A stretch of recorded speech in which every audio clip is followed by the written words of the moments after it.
자, 오늘 우리가 3권 19 기독교인의 자유에 대해서 공부합니다. 우리가 기독교인의 자유를 이해하려면 우리가 봐야 될 것은 기독교인의 이 자유가 칭의의 부분이다 라고 보셔야 합니다. 칭의의 하나다 이렇게 보는 것이 저는 중요한 것 같아요.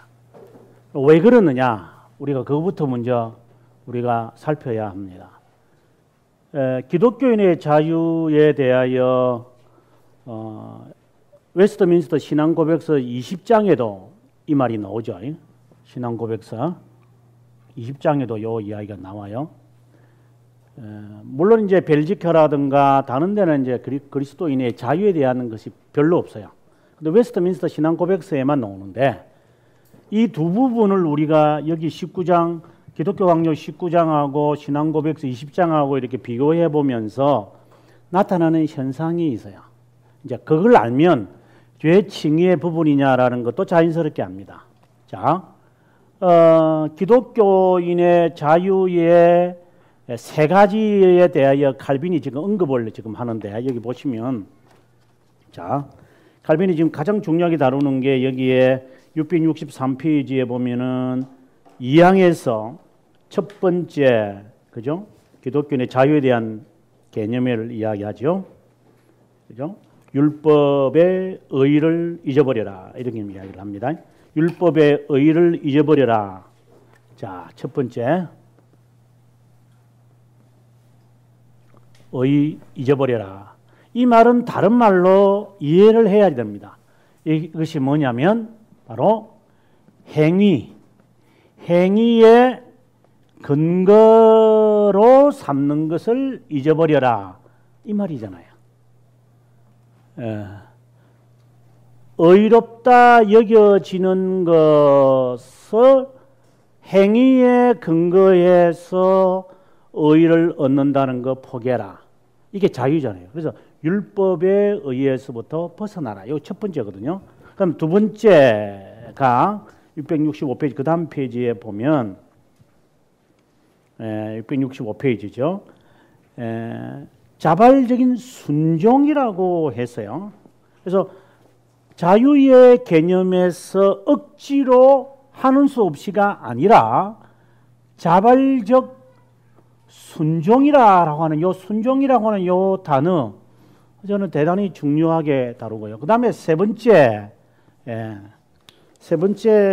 칼빈이 667페이지에서 지금 이야기를 하고 있는데 볼까요? 아디아포라다라 얘기했습니다. 아디아포라. 여기서 자유와 방종에 관한 이야기를 합니다. 자유와 방종. 자, 그러면 칭의와 무엇이 관련이 될까? 바로 1번과 관련을 잡는 겁니다. 2번과도 당연히 관련되어 있습니다. 제가 연결을 지어 볼게요. 칭의에 우리가 3권 13장의 제목을 떠올리면 돼요. 뭐냐면 칭의에 두 가지가 있어요. 하나는 영광과 평화입니다. 자, 우리가 칭의에 있어서 아주 중요한 게 뭐냐면 11장부터 지금 19장까지 다루는 칼빈에게서 다루는 가장 중요한 핵심은 하나님과의 화해잖아요. 타락이라는 것은 떨어진 것이고 그냥 fall from이잖아요. 그런데 칭의라는 것은 하나님과 우리가 화해된다는 거예요. 그러면 그 화해에 반드시 들어가야 할 조건이 뭐예요? 죄들의 용서잖아요. 그래서 칭의에서 칭의를 다른 말로 말하라 이러면 죄들의 용서다 이렇게 이야기를 하는 거죠. 자, 이 전체 개념을 이제 이해를 해야 이제 이 자유라는 이것이 얼마나 중요하냐를 이제 우리가 깨달아지기 때문에 제가 긴 설명을 지금 합니다만은 자, 하나님과 이원화되어 있다. 그리스도의 보혈로 인하여 하나님과 어렵게 된다는 것은 화해되어졌다. 화해되어졌으니까 하나님의 보좌 앞에 나아갈 때, 심판대 앞에 나아갈 때 평소에는 양자로서 하나님 앞에 담대하게 나아가고 최후의 심판에서는 이제 최종적인 판단을 받기 위하여 하나님 앞에 나가겠죠. 그 현재도 나가는 것과 앞으로도 나가는 나중에 그 심판대 앞에서 최후의 심판에서 나가는 거하고 반드시 거기에 칭의를 받은 사람이 갖는 게 뭐냐? 평화인 거죠. 이걸 다른 말로 말하면 양심의 평화였어요. 이게 이제 칭의를 이제 마무리하면서 하는 이야기거든요. 양심의 평화가 있어야 돼요. 그 평화가 삶 속에서 나타나는 거죠, 이게요. 그게 양자됨과 관련이 있는 거잖아요. 자, 양자됨과 관련이 있기 때문에 자발적인 순종이 되죠. 종은 억지로 하잖아요. 보상을 줘야 하는 거고 아들은 보상이 없이 기업이라 그러잖아요. 그래서 제가 지난 시간에 말할 때 18장을 말할 때 기업과 보상이란 이 단어를 깊게 생각해야 한다. 우리가 하나님께 보상을 받겠다는 것은 이미 그는 종의 멍에를 아직도 메고 있다라고 하는 것. 그러니 내가 행했으니까 하나님 주세요. 이런 식으로 나오지만 아들은 양자된 자, 아들은 죄 용서를 받은 사람은 어렵다 여기진 사람은 하나님 주셔도 좋고 안 주셔도 좋고 주님의 것이 다 내 것인데 그게 아들의 자세죠. 아들의 자세. 그래서 자발적인 순종이 나오는 거예요. 그 다음에 자유와 방종. 이것은 바로 또다시 이것과 연관이 되어져요. 여기서 우리가 이제 나중에 꼭 보셔야 됩니다. 이거 20장과 연관을 지어야 이게 답이 나옵니다. 거기 보면 칼빈도 나중에 그런 말 합니다만 이 부분에 가서 시민정부 우리는 이중 시민권을 갖고 있다. 그러면 하나님의 백성으로서 우리가 자유를 율법에서부터 자유했다. 그러면 시민정부에서는 그러면 자유했느냐? 착각하지 마라. 우리는 자유한 것이 아니고 책임이 있는 거다. 그래서 이중 시민권으로서 하나님 앞에서의 참된 자유를 느낀다면 사람, 시민정부, 사회에 대한 책임과 의무를 다해야 한다. 방종하지 마라. 그래서 하나님께 받았던 그 개인적 자유를, 영적 자유를 모든 것에서부터 나는 책임을 하지 않아도 된다라고 하는 그런 식으로서의 방종을 해서는 안 된다. 이 이야기를 칼빈이 이제 마무리를 하게 되는 거죠. 이제 이 이야기가 신앙고백서 20장에 그대로 쑥 들어가요. 그래서 제가 지금 영안 대조를 한다 그랬는데 제가 읽으면서 그래.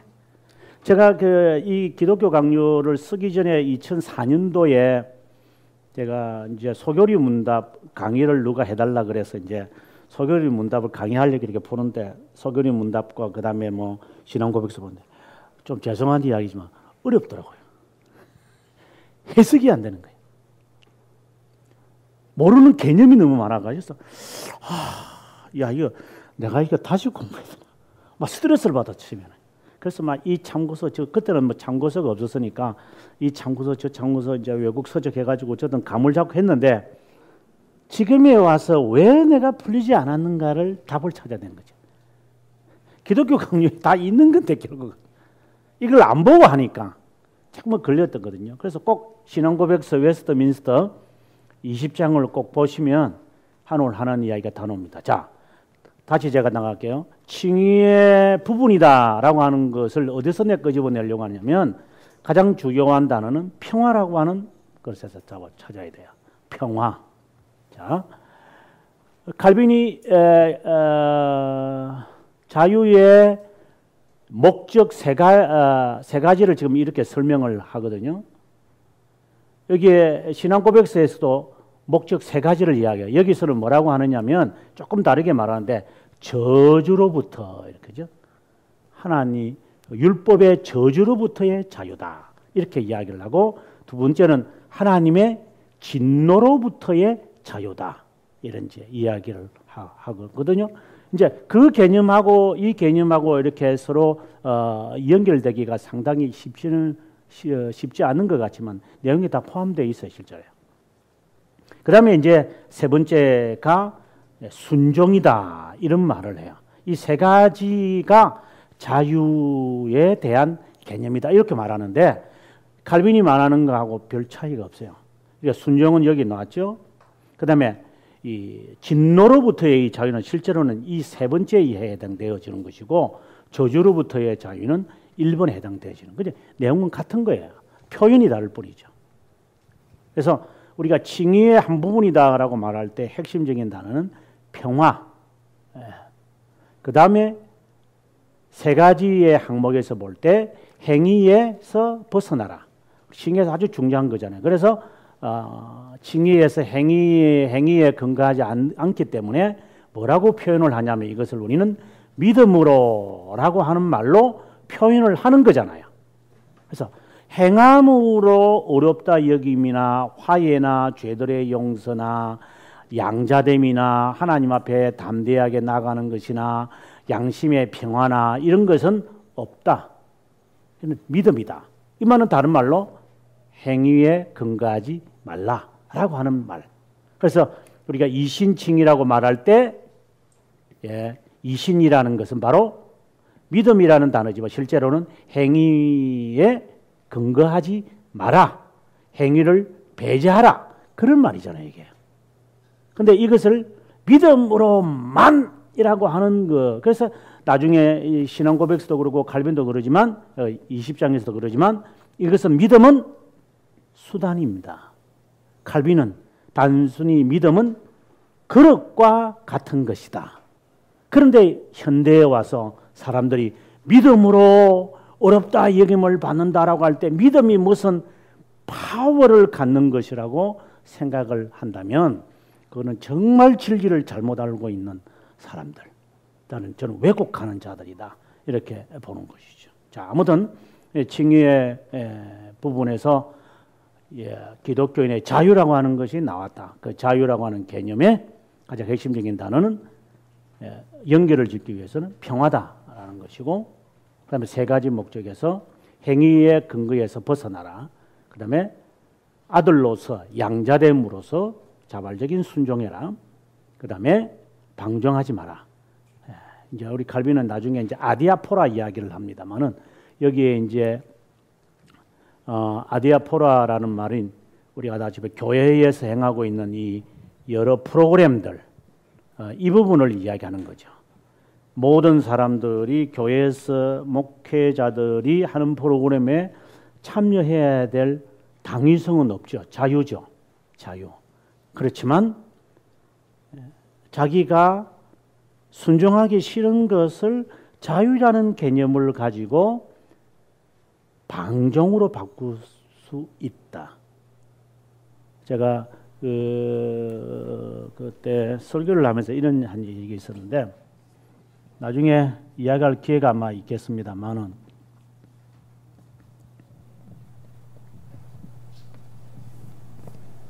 우리가 이 두 개념을 대치시킬 때 뭐라고 해결할 것인가? 루터의 위대한 발견은 이 개념이잖아요. 하나님의 의가 나타났으니. 하나님에 대하여 자스티스를 알고 있었다가 이게 하나님에게는 righteousness였구나. 의인이라고 할 때 이 개념은 아니잖아요. 이거잖아요. 그러면 여기서 말하는 의와 여기서 말하는 의라는 개념에 우리가 차이를 알고 있는가? 아주 단순한 거라도 우리가 잘 모를 때가 많아요, 실제로. 그래서 우리가 율법의 의라고 말할 때에 lawful justice라는 말을 쓰지 않아요.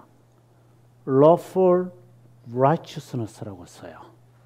그래서 성경에서 지금 의를 말하는 이 의와 여기서 justice를 말하는 의라는 개념을 구분 못하면 이제 루터가 발견한 건데 제가 뭐 루트만이 발견한 건 아니지만 재발견한 거지만, 예. 근데 이 개념에 대해서 분명한 구분이 없다면, 지금 우리가 지금 생각하는 칭의부터 시작을 해서 이 칭의라고 하는 것은 실제로 이거잖아요. 여기서 나온 개념이잖아요. 그죠? justification이기 때문에. 그러나 여기서 말하는 의는 justice가 아니고, 예, righteousness거든요. 그러면은 justice와 righteous의 구분된 개념을 할 수 있어야죠. 제가 다시 이제 해설자 용어를 쓰면서 보통 분들이 이거 분석을 이걸 구분하고 있을까? 그런 의문이 갑자기 싹 들었어요, 제가 묻지는 않겠어요. 지금 그럼 저게 어떻게 구분되지? 그렇게 하면 나중에 개인적으로 물으세요. 제가 답해 드릴게요. 이 구분이 대단히 중요한 것 같아요. 예. 그래서 우리가 하나님의 의라고 말할 때에 심판대 앞에서 하나님의 justice가 등장할 것이다. 그런데 또 다른 하나님의 의가 있더라. righteousness의 개념이잖아요. 그래서 여기서는 이걸 쓰는 것이 아니라, 여기서는 이걸 쓰는 이유가 하나님 앞에 justice가 될 수 있는 하나님의 righteousness가 나타난 거죠. 이해하시겠어요? 하나님의 justice 앞에 righteousness의 길을 통하여 justice를 해결할 수 있는 거예요. 이것을 루트가 재발견하는 거예요. 이게. 저도 물론 우리가 이미 알고 있는 것이지만 정말 루트 정말 그 부분만큼은 루트는 멋있다. 저는 생각을 하는 거예요. 예. 그래서 이것은 믿음으로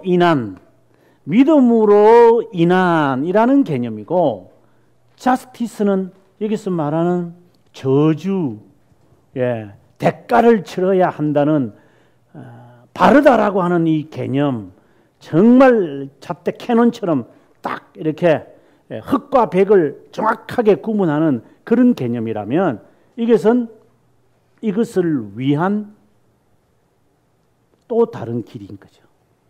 그 개념이거든요. 그래서 하나님은 우리들을 향하여 justice라고 말하지 않고 righteous라고 그래요. 그래서 인간은 하나님 앞에 justice를 요구하면 안 돼요. 뭘 요구한다고 저희가 justice를 해요? 하나님 앞에 우리가 설 수 있는 길은 righteousness를 추구해야 이렇게 되는 거예요. 그런데 이걸 추구하면 안 된다고. 이게 뭐 쉽게 우리말로 한다면 이는 자신의 정당함을 주장하면 안 돼요. 예. 하나님 앞에서 자신의 공의를, 성경에는 공의라고 번역되어 있더라고. 이건 다른 말로는 정의라고 번역되어 있고, 성경은 이렇게 정의라고 번역돼요. 세상 사람들은 다 이걸 원하죠. justice. 그러나 하나님은 인간에게 이걸 요구하지 않고 이걸 요구한다라고 하는 것을 깨닫게 되어지죠. 아무튼 우리가 기독교의 자유라는 개념을 이제 하다가 갑자기 이렇게 이 옆으로 가지를 쳤습니다만은, 여기서 의라고 하는 이 개념을 justice라고 보시면 안 된다 이 말입니다. righteousness의 개념인 거예요. 믿음으로 인해 하나님 앞에 justice가 될 수 있는 그 의라고 하는 개념이지, 이게 justice가 아니다 이 말입니다. 자, 그러면 기독교인의 자유 한번 볼까요? 662페이지에 봅니다. 기독교인의 자유는 하나님께 자발적으로 자유롭게 복종하는 법적 의무 사항으로부터 자유한, 그러니까 벗어나는 선한 양심이다 이렇게 말합니다. 기독교인의 자유에 대하여 이해를 위해 세 부분을 고려해야 된다. 첫 번째, 율법으로부터. 두 번째, 순종, 자발적 순종. 여기에 꼭 기억하실 것은 양자됨이라고 하는 것을 기억하셔야 됩니다. 그러면 세 번째, 아디아포라죠. 사소한 것에서부터 꼭 사소한 것을 그러니까 비본질적인 문제 해도 되고 안 해도 됩니다. 제가 이제 이따금 이거는 이제 이해를 돕기 위해서 제가 이야기를 하게 아디아포라. 제가 이따금 이제 제가 이런 말을 할 때가 있어요. 우리 성도들을 제가 훈련시키면서 예배는 반드시 자기가 속해 있는 교회당에서 예배를 봐야 한다. 이거는 제가 만든 규율일 수도 있어요. 규율. 자, 이제 그렇다면 이제 사람들은 생각할 수 있죠. 아이, 여기만 교회입니까? 네. 뭐 부천에는 하나님이 없습니까? 제주도에는요. 이렇게 이야기를 하면서 거기에 예배를 드릴 수도 있어요. 이거는 비본질적인 문제거든요. 예배를 드리는데 예배를 안 드리는 것도 아니고. 자, 이랬을 때에 무엇을 이제 우리는 갖다 대야 되느냐면 너는 이거는 자유입니다. 자유. 안 지켜도 되는 문제예요. 이거는. 지켜도 되는 문제. 그러면 여기서 너가 혹이나 이제 그다음부터 질문에 들어가야죠. 혹이나 너가 너가 예배드리는 장소를 선택하는 것은 아니냐. 예배드릴 수 있는데 굳이 주일을 이용해 먹는 사람들. 꼭 주일날 또 출발해. 월요일날 새벽에 가면 되는데 예배드리기 싫거든. 이런 행동을 하는 사람들. 그러니까 자신이 내 앞에 내가 자스티스를 제시하는데 이게 뭐 그리 잘못된 거예요? 자유를 나한테 말하고 자신이 정당하다고 말하는데 과연 이게 정당한 거냐? 우리 인간은 자스티스를 늘 말하니까 그래서 뭐 하버드 대학교 교수도 자스티스를 이야기하죠. 그 사람들이 이걸 알겠어요? 제가. 근데 교회는 이걸 말해야죠. 이걸 말하. 근데 사람들은 이것에 항상 꽂혀 있으니까. 그래서 그걸 가지고 자기는 자유라는 미명 아래 방종할 수 있다 말합니다. 이걸 우리가 예민하게 지도자들은 봐야 된다고 저는 보고 우리의 자신도 조심해야 된다고 저는 봅니다. 자, 그러면 계속해서 663페이지 1항으로 갑니다. 기독교인의 자유는 복음 교리를 간결하게 요약하고자 할 때 생략하지 말아야 한다. 이것에 대한 지식 없는 양심은, 지금 양심은 핵심적인 단어거든요. 항상 의심을 갖고 행동할 것이고 많은 일을 행함에 있어 주저하고 쇠퇴하고 흔들리고 두려워할 거다. 자유는 칭의에 적절하게 부과된 것이고 그 힘을 이해하는 데 적지 않게 도움을 될 것이다. 달리 말하면 자유라는 것은 칭의를 마무리하는 미장이다. 저는 그렇게 봐요. 미장으로 쫙 이렇게 덮어버리는 모양새를 만들어내는 거다. 예. 그다음에 첫 번째, 기독교인의 자유 세 가지로 나눌 수 있다. 아까 우리 했던 이야기인데 계속해서 읽겠습니다. 첫째, 신자의 양심이 하나님 앞에 칭의에 대한 확신을 구할 때, 그래서 칭의라는 것은 어렵다 여겨진다. 그러니까 자스티스의 개념이 상당히 있죠. 당연히. 모든 율법의 의의를 내려놓고 율법을 뛰어넘어 일어서서 나가야 한다. 의의를 얻기 위해 사소한 행위라도 행한다고 착각해서는 안 된다. 그러면 뭐냐? 고적에서 한 네 줄을 내려오면 오직 하나님의 자비함만이다. 그래서 여기서 이제 칼빈이 하는 말이죠. 행함이 아니라면은 그러면 뭡니까? 행함 대신에 하나님의 자비함이다. 자비함이다라고 하는. 이 자비함이라고 하는 것은 엄청난 중요한, 제가 이 책을 번역하면서 매우 중요한 단어로, 죄들의 용서의 근거, 자비함이죠. 네. 하나님이 우리의 기도를 들으시는, 응답하시는 그 근거, 자비함이죠. 하나님이 우리의 선택을 하시는 근거, 선한 기쁨이신데 궁극으로 들어가면 자비함이에요. 이것도 다 자비함에 연결되죠. 다 자비하심에. 네. 그래서 자비함을 수용해야 하고 우리 관심을 오직 그리스도에게로 돌려야 한다. 이건 자연스러운 거 아니에요? 자비함을 이해하기 위해서는 자비함의 궁극적 목적도 그렇고 자비함을 이해하기 위해 궁극적 목적도 과정도 그러니까 우리가 하나님의 자비함이라고 말할 때에 자비함 즉 사랑이란 말이죠. 이게 이제 결국 사랑입니다. 사랑이라고 말할 때에 사랑의 목적지가 어디냐? 마지막 최종 목적지가 어디냐? 그리고 이 사랑이라고 하는 것을 추구하려고 하는 중간 도구나 과정과 단계가 뭐냐? 이게 똑같은 겁니다. 이게 바로 예수 그리스도다라고 하는 것이. 예수 그리스도로 말미암아 우리는 자비함을 알고 그 자비함을 통하여 도달하는 것도 그리스도다. 그리스도에게까지 자라가는 거다. 이것을 이해해. 만약에 이것을 지워버리고 이것만 생각을 하는 자가 있다면 저는 그런 사람들은 자유신학자라고 보는 거예요. 그리스도를 하나의 파이프라인으로만 생각하는 사람들. 동시에 우리의 목적이죠.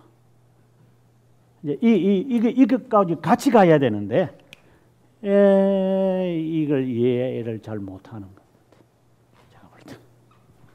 같아요. 어떤 때는 책을 못 읽겠더라고. 책 쓰는 사람이 뭘 모르고 쓰는 거니까 지금.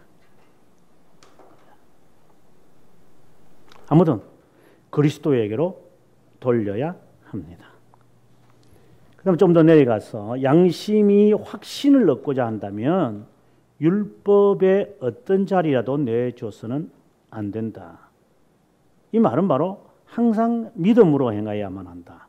이거 다른 말로 행함으로 얻고자 하는 의의 개념을 내려놔야 양심이 확신을 얻는다. 이 말이죠. 양심의 확신이 얻으려면 행함을 가지고서는 확신을 가질 수 없다. 이 말을 합니다. 하지만 그 다음에 이제 하는 말이 무용론을 주장해서는 안 됩니다. 왜? 율법은 우리를 가르치고 충고하고 권면. 그래서 율법의 용도 기억나십니까? 2권 7장을 꼭 읽어야 되죠. 2권 7장은 율법의 목적 3가지가 있는데 그 3가지를 간과하면 안 되죠. 왜냐? 사람들은 율법에서 우리가 자유를 했으니까 율법이 무슨 필요 있느냐라고 하는 사람들에게서 자칫하면은 조심해야 되는 게 방종이 나올 수 있으니까. 그래서 이제 그것을 칼빈이 이제 차단하는 것 같아요. 자, 이제 계속해서 이야기를 합니다. 두 번째 줄에 의식들로부터 자유보다 더 높은 명령과 같은 것을 언급하는 것이 틀림없다. 갈라디아서를 말하죠.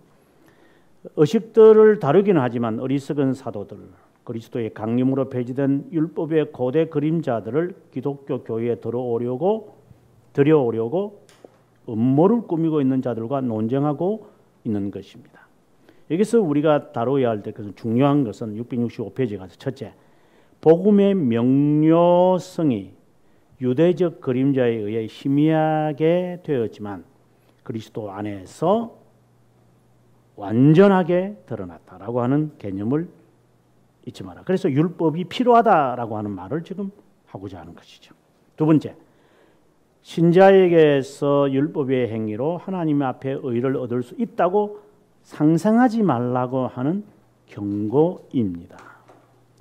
행함을 하나는 배제하고 하나는 그것을 이루으신 그리스도를 믿으라라고 하는 세 번째, 십자가를 통해 신자는 율법의 저주로부터 자유롭게 되었기에 그리스도 안에서 완전한 확신을 가져야 합니다. 네 번째, 불필요한 것에서 얽매이지 말아야 한다. 이게 이제 나중에 여기서 말하기로 방종과 관련되는 거죠. 아디아포라와 관련된. 그래서 불필요한 것에 얽매이지 마십시오. 이것을 잘하는 자들이 바리새파죠. 쓸데없는 여러 고함물들을 만들어 놓고 진리에 이르지 못하도록 방해하는 사람들. 자, 그러면 두 번째 이제 자발적 순종이다. 여기서 꼭 기억해야 되는 것은 양자됨이라고 이야기를 했습니다. 좀 더 쭉 내려가면 율법의 요약을 하시면서 예수님이 마음을 다하고 성품을 다하고 힘을 다하여 내 하나님 여호와를 사랑하라. 이것을 준수하려면 모든 감정, 생각을 비우고 욕망에서 심정을 깨끗이 하고, 그래서 심정을 깨끗이 한다는 것은 회개를 의미하거든요. 우리의 힘을 하나에 집중시켜야 합니다. 진정한 심정에서 나오는 애정으로 하나님을 깊게 사랑하더라도 욕망으로, 육적 욕망으로 가득 차 있다면 하나님께 전적으로 향하지 못합니다. 그래서 마음속에서 하나님은 원일이지만 하나님을 향하고자 하는 원함은 있지만 육적 욕망을 그대로 가지고 있기 때문에 회개가 요구되는 것이죠. 이 회개가 없이는 마음은 원이지만 하나님의 허락하신 많은 풍성한 복을 누리기는 어려울 것이다. 이 말입니다. 그 다음에 이제 아들이란 말이 이제 자연스럽게 나옵니다. 예, 순종은 아들이란 말이 나와야 되니까.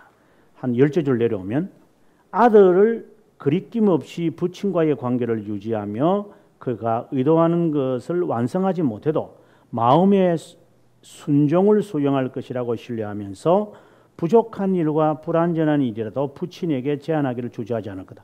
이런 자세로 하나님께 순종해야 한다. 이 말입니다. 이 순종. 아들로서 순종해라. 자녀로서 순종해라. 종으로 순종하려고 하지 마라. 네, 그것을 지금 강조하고 있습니다. 그 다음에 667페이지에 가서 자유의 목적을 말합니다. 두 번째 줄, 오직 믿음으로 판단되어야 하는 이유. 앞서 말한 행함을 포기하고 믿음이라는 말을 하게 되어지는 이유는 뭐냐면 율법 아래에서 행한 것이 아니라 은혜 아래에서 행했다. 여기서 은혜 아래에서 행했다. 이 말. 은혜 아래에서 행했다. 뭐 오직 은혜, 뭐 오직 은혜, 뭐 이런 말, 은혜 하에서 아래에서 행했다. 뭐 이런 여러 가지 단어들이 우리를 많이 정말 많이 쓰는데 이 은혜라고 하는 이 단어 안에 들어가야 하는 것은 실제로 행함과는 무관하다는 단어가 이 안에 있는 거잖아요. 행함이 예를 들어서 선택을 봤을 때 하나님이 너를 선택하는 것을 너가 행한도 하기 전에 하나님이 창세전에 너를 선택한 거 아니냐? 이게 은혜입니다. 이렇게 시작하는 거죠. 그래서 모든 것이 하나님의 은혜다. 은혜로 말미암아라고 하는 이 개념 자체가 실제로는 행함과는 무관한 것을 대단히 강조하고 있는 거죠. 그래서 저는 우리가 종교개혁에서 말하는 솔라 피데, 솔라 그라치아, 그다음에 솔라 스크리추라 이 단어의 세 가지가 따로따로 이렇게 문어다리처럼 이렇게 흐느적 거리는 게 아니라 저는 하나라고 보는 거예요. 슬로건일 뿐. 실제로는 은혜, 믿음, 성경. 아, 그렇구나. 이것을 배제하라는 것이구나. 이게 다 하나예요, 실제로. 이게 둘이 아니에요. 둘이 아니에요. 그것을 우리는 표현을 믿음으로, 은혜로, 성경 안에 있는 내용의 핵심이 우리와는 상관없이 하나님께서 해놓으신 것을 지금 전제하고 있는 것이라면 철저하게 이게 행함을 내려놓았는가? 이게 은혜구나. 은혜로 구원받았구나. 이 개념이 우리에게 얼마나 그렇다면 앞서 말씀드린 대로 그 다음에 하는 말이 의의 병기로 하나님께 드려야 한다. 여기서 말하는 의의 병기라고 하는 여기서 의라고 하는 것은 이것을 말하죠. justice가 아니라 righteousness를 말하죠. 그러면 의의 병기라는 말은 다른 말로 하면 믿음으로서의 삶을, 거룩한 삶을 살아라 이 말이죠. 의의 법을 따라 살아라. 이 자연스럽게 해석이 돼요, 이게요. 이제 이 진리가 딱 꽂혀 있으면. 네. 네, 신자라도 여전히 정욕으로 가득 찬 육체를 가지고 있지만 의 역시 거하고 있다. 그러니까 이 둘이 같이 있다는 거죠. 네, 마음으로 하나님께 계속해서 남아있는 죄를 공격하신다고 힘들어해서는 안 됩니다. 은혜로 말미암아 자유했기 때문에 율법의 규칙에 따라 판단되지 않습니다. 그렇다고 죄를 지어도 된다고 억지 주장했어도 안 됩니다. 이 자유의 목적은 그러니까 선행을 하도록 격려하는 거다. 자유의 목적 한마디로 딱 그어버리죠. 선행입니다. 거룩합니다. 이 말이죠. 그다음에 세 번째, 기독교인의 세 번째 자유는 평범 아디아포라입니다. 세 번째 줄에 이 자유로 인해 평안을 얻게 되지만 역으로 끊임없는 미신에 빠지고 말 것이다. 정말 중요한 단어 같아요. 미신에 빠지고 말 것이다. 양심이 일단 이 함정에 빠지고 나면 오랫동안 복잡한 미궁 속에 빠져나오지 못하게 될 것입니다. 이거 대단히 저는 정말 이렇게 하는 사람들을 너무 많이 본다 하는 생각을 많이 가져봅니다. 그다음 이제 넘어가겠습니다. 파랑에 하나님의 목적에 따라서라고 하는 것인데 이거는 행함을 배제하고 하나님의 은혜다 라고 하는 그것에서 지금 나오는 세 번째 이야기입니다. 자, 세 번째 줄, 미신적 견해가 우리를 가로막을 때 순결한 그 자체도 우리를 부패시킬 수 있습니다. 자기의 옳다 하는 바로 자기를 책하지 아니하는 자는 복이 있도다. 옳다 하는 바로 그것으로 자기를 책하지 않는다면 믿음으로 조차 아니하는 모든 것은 죄다. 여기서 말하는 믿음으로 불신이 죄다라고 하는 개념이 이제 이게 해석이 되는 것이죠. 여기서 믿음이라는 것은 행함으로 판단하지 않는 은혜로 모든 것을 허락하신 그 믿음의 법으로 따르지 아니하는 것이 다 죄다 이 말인 거죠. 행함으로 하나님 앞에 나아가려고 하는 이러한 자세는 모든 것이 죄다 이렇게 이제 해석이 제가 볼 때 자연스럽게 해석이 되는 것 같아요. 이게 이제 믿음으로 조차 아니하는 것이 뭔가? 사람이 의지라고 보통 말하잖아요. 의지. 믿음으로 믿음으로 아멘, 아멘. 내가 의심이 없어야 되는데 의심이 있는 것이 다 죄다 막 이런 식으로 막 이렇게 몰아가니까 그 개념하고 아무 상관이 없는데. 네. 예, 그는 이제 맹신이죠. 저는 맹신이라고 봐요. 조금 더 의심하지 마. 두 마음 품지 마라. 예. 인간이 그럴 수 있어요. 그걸 지금 말하고자 하는 것이 아니라 믿음으로 조차 아니한 하나님의 은혜로 이루어졌다고 되지 아니하는 모든 것은 다 죄다. 이렇게 해석하면 아주 간단할 건데 뭘 그렇게 머리를 짜가면서 하는지 모르겠어요. 해석을 할 때 보면. 자, 그 다음 페이지 갑시다. 하나님 앞에서 기독교인의 자유는 모든 부분에서 영적이기에 앞서 제가 했던 말 기억하시면 좋겠는데 시민정부 우리 그 시민권이 있는데 그 두 가지를 잘 조화시키라는 그 말을 좀 하고 싶은 겁니다. 하나님 앞에서 두려워하는 양심을 안정시켜준다. 하나님의 선한 선물을 자신의 정욕에 따라 악용하거나 욕망을 위해 자유를 핑계 삼는 자가 있고 방종을 말하죠. 자유를 인간을 위해 사용하지 않으면 존재하지 않는다고 하며 연약한 형제들을 전혀 고려하지 아니하는 이런 자, 자신은 사치와 방탕, 기독교인의 자유라는 이름으로 변호한다. 이런 이제 쉽게 말하면 이런 것들이죠. 내가 무슨 누구 도덕질 했나? 그 압구정동에 그 큰 교회들이 좀 있는데 그 자기 아들도 그 분당의 그 정자동에 개척을 한 사람들 아실 거예요. 누구라면은 통합측에. 근데 이 사람은 그 제규어를 타고 다니래요. 그 사람들이 제규어를 타고 다니라니까 이 사람이 하는 말이 내가 내 돈 주고 샀나? 선물 받은 건데 자유를 만끽하는 것 같아요. 이런 것을 말하는 거죠. 자유라는 개념을 내가 누구에게 내가 달라고 했나? 자기가 준 건데 뭐 자유를 방종 삼는 사람, 자신의 그 저스티스를 내세우는 인간들. 저는 이런 사람들이 믿음으로 행하지 아니하는 것이 모든 것은 죄다. 이 말에 나는 해당이 된다고 보는 거죠. 자유를 그렇게 만끽하나? 그게 자유가 그게?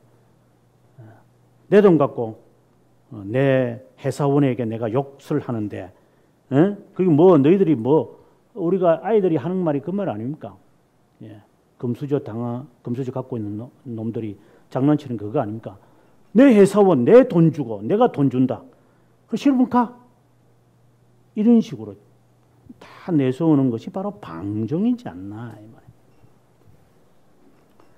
그 다음에 계속해서 그 마지막 부분 기독교인의 자유의 법칙은 만족에 처할 줄도 비천에 처할 줄도 높아짐에 처할 줄도 모든 환경에 처할 줄도 아는 것이 기독교인의 자유의 법칙이다 라고 하는 것. 높은 데서만 만족에만 처하지 말고 비천한 데도 처해라. 이래놓고 이제부터 이제 이 부분을 좀 더 이제 확대시켜서 갑니다. 이게 뭐냐면 670페이지에 보면 두 가지를 이야기하는데 세 번째 줄에 보면 죄를 범하게 하는 일. 요거는 연약한 신앙을 갖고 있는 사람에게 자유를 포기해라 라는 말을 지금 하고 싶은 것이고, 두 번째 죄를 범하게 되다라고 하는 것은 바로 바리새파, 앞서 제가 말한 대로 내가 사고자 했나? 성도들이 준 거지. 이런 바리새파적인 교만을 갖고 있는 사람이다. 그래서 죄를 범하게 하는 일이 있다면 양보하는 법을 배워야 할 것이고, 두 번째 바리새파에게 해당되어지는 사람이 있다면 그것은 걸리게 되는 행동을 내려놔야 할 것이다. 이런 자신의 다른 말로 하면 자신의 저스티스를 내려놔라. 저는 정말 이것의 두 가지를 지금 말하고 있지만 둘 다 해당되어지는 게 뭐냐? 저스티스 내려놔라. 이게 저는 가장 겸손에 해당되어지는 규범이라고 저는 봐요. 저스티스를 내려놔라.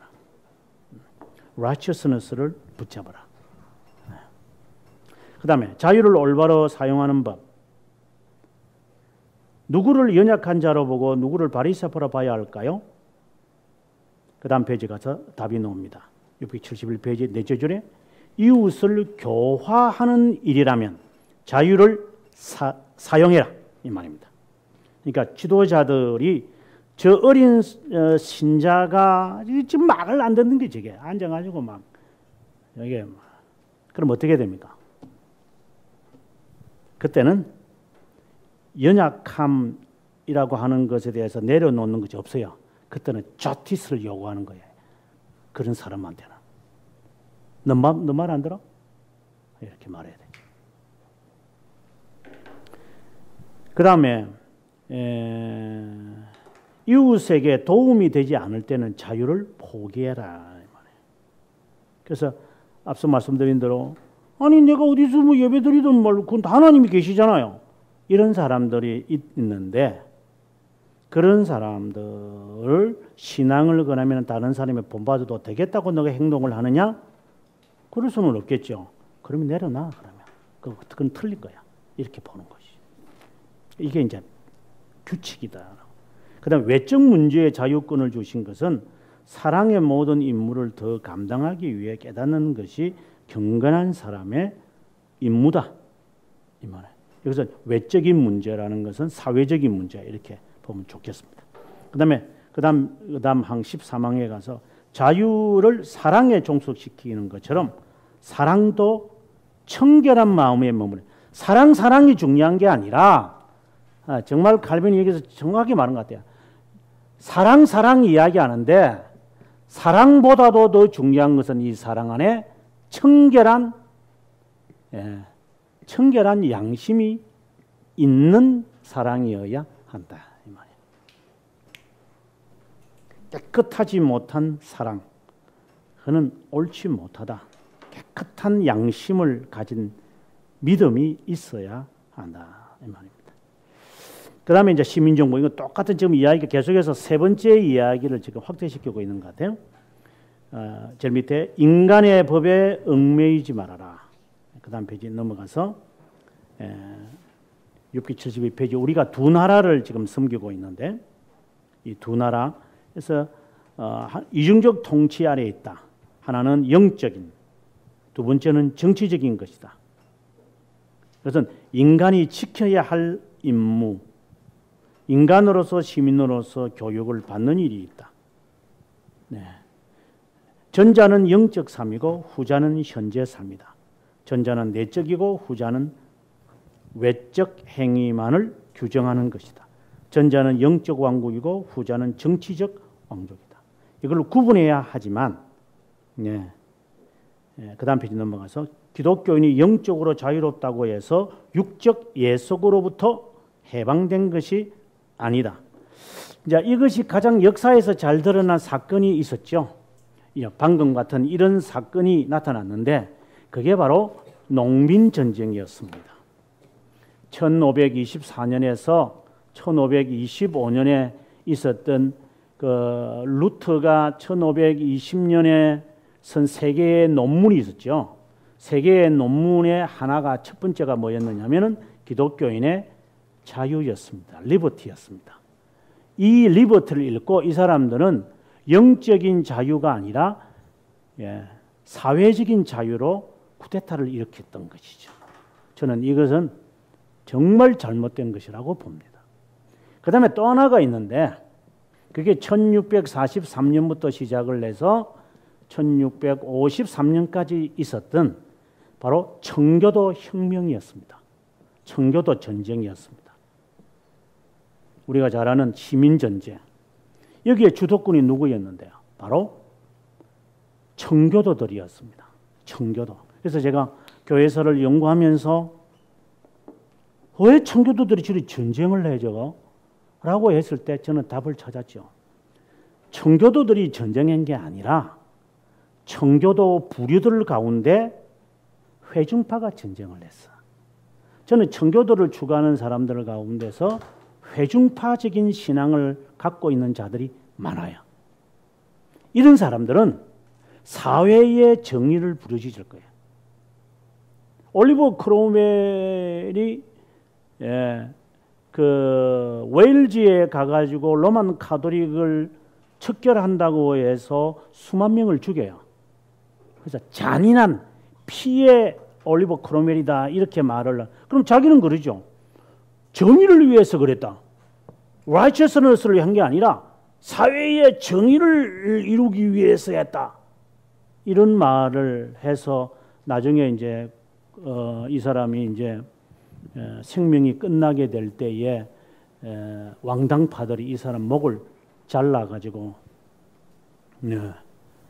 그 거리에 지금도 가보면 그 하이든 파크 있는데 하이든 파크 그 거리에 여러분 몇 년 동안 걸어놓은 거 아세요? 25년 동안 걸어놨어요. 이 목 박 찍어가지고 꼬치처럼. 이 정의스러운 인간. 그래서 땅에도 묻지 않았어요.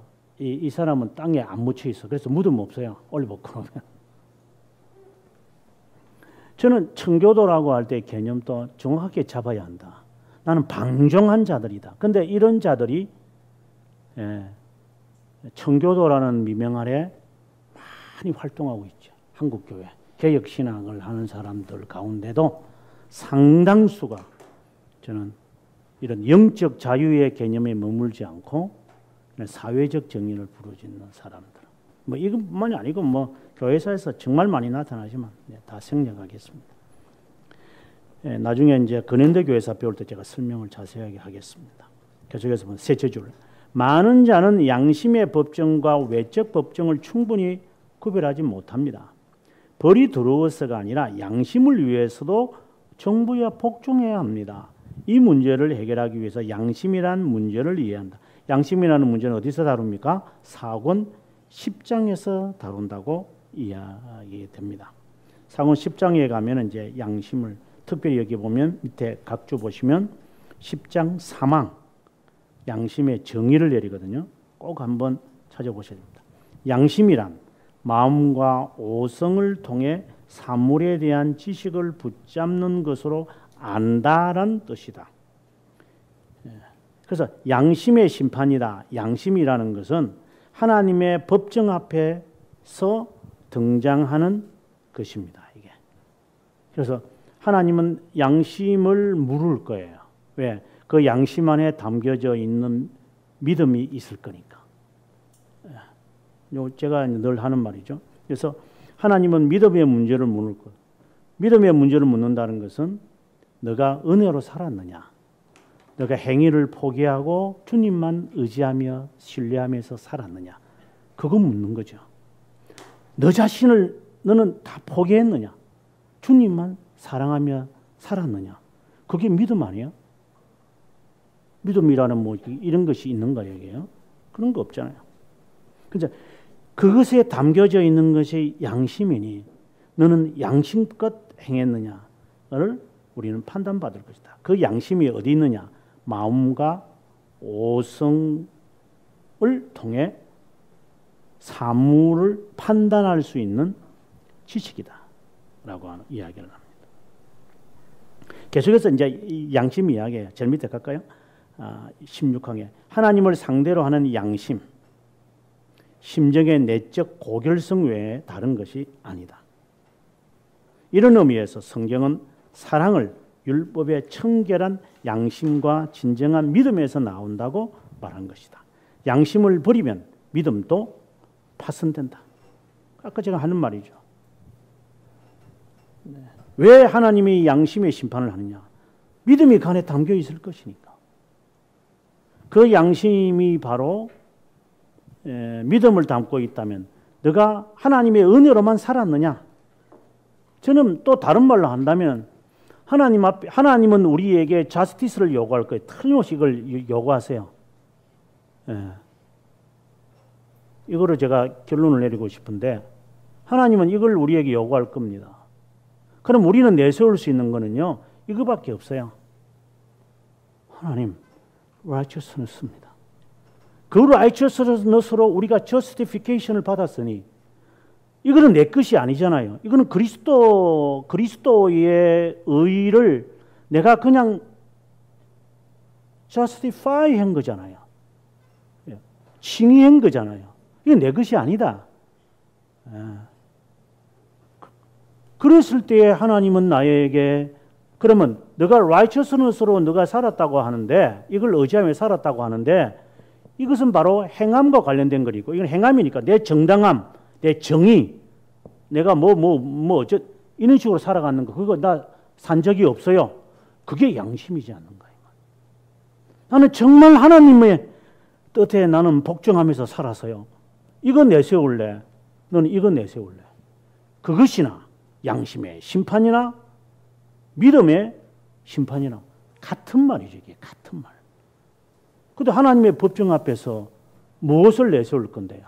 그래서 이제 칭의라고 하는 이 부분의 마지막에서 이 자유라고 하는 것으로 하면서 미장을 쫙 해버리는 거죠. 칼빈이. 정말 멋있는 것 같아요. 칼빈이.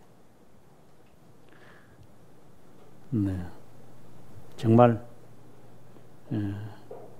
정말 멋있다 하는 생각이 들어봅니다. 자, 그 다음에 이제 기도라고 하는 부분에 들어가는데 이제 다음 시간에 하겠지만 우리 여기서 또 깨달아야 하는 것은 이제 들어가기 전에 다음 시간에도 제가 잠깐 언급을 하겠습니다만은 칭의 그 다음에 양자됨 이 이 개념이 매우 중요하다. 앞서 제가 이 양자됨이 바로 평화와 관련되어 있고 이것이 바로 순종과 관련되어 있고 성화와 관련되어 있는 것이 이 부분이거든요. 이게 이 안에 들어가 있죠. 그래서 이 양자됨에 대한 확신이 있는 사람이 나타나는 현상이 바로 기도다. 왜? 양심의 평화가 있으니까 아버지 앞에 가서 기도하는 거예요. 하나님과 화해되지 않으면 하나님께 어떻게 간구할 것인가? 그래서 칭의라고 하는 것이 전제되어졌고 특별히 양자됨이 전제되어져야 기도가 이제 거기서부터 유출돼서 나오는 거죠. 그래서 기도는 아들이라고 하는 개념에서 시작하는 거다. 그래서 기도를 통하여 하나님의 뜻을 이제 막 찾아가는 거죠. 막 서칭하는 거야. 아들이기 때문에. 그 개념으로 새롭게 제가 기도에 대해서 정리해 보도록 하겠습니다. 기도하고 마치겠습니다. 하나님, 오늘 또 저희들에게 자유라고 하는 개념을 통해 칼빈이 보았던 진리의 통찰력을 저희들이 갖고 싶습니다. 참된 자유를 사회적 자유로 착각하지도 말게 하시며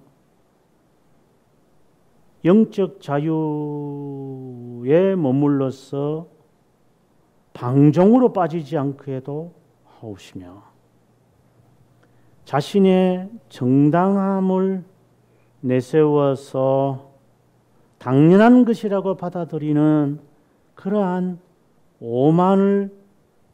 오판하는 자들이 되지 않기를 주님께 간구합니다. 정말 진리를 배우면서 우리의 자신이 올바로 서 있어 양심의 심판을 받을 때